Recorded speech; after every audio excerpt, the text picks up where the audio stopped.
shape that doesn't touch the edges.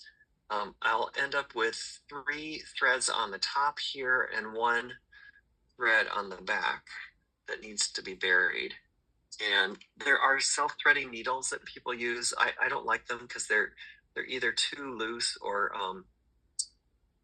too sharp. They break the thread. So instead, I use this really nifty technique where you use this is a standard sewing needle, like one that you would use to sew binding on or something fine. And then I've taken about a 20-inch long piece of contrasting color thread just so I can see what I'm doing. And I folded it in half. So here's the folded end, there's the 2 loose ends. And let's put the folded end through the eye of the needle, because that's easier. And see how I pinch it down to the end?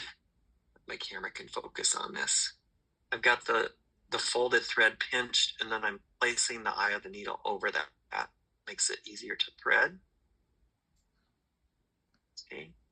And now I've got this doubled thread with the folded loop at one end and the 2 loose tails. There's no knot in this thread at all.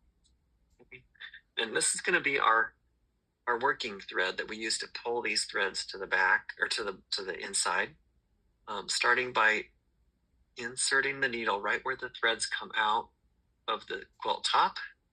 And I want to stitch alongside these machine stitches. It's a lot more stable. And I can also kind of wiggle it up and down a little bit through the batting.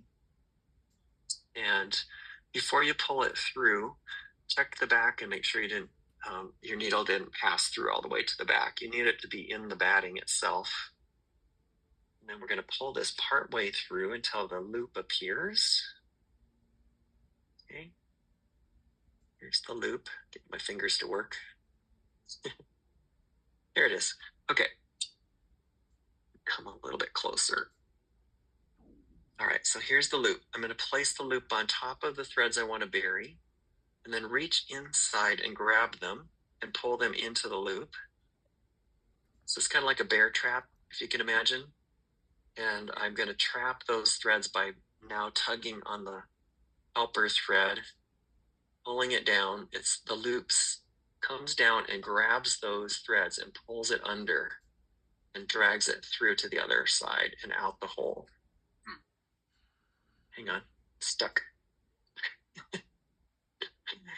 There we go. That's very tight. Okay, pulls it right out, and see how it finishes it beautifully on this end. And then I just take my little curved scissors and clip that off at the surface, and you can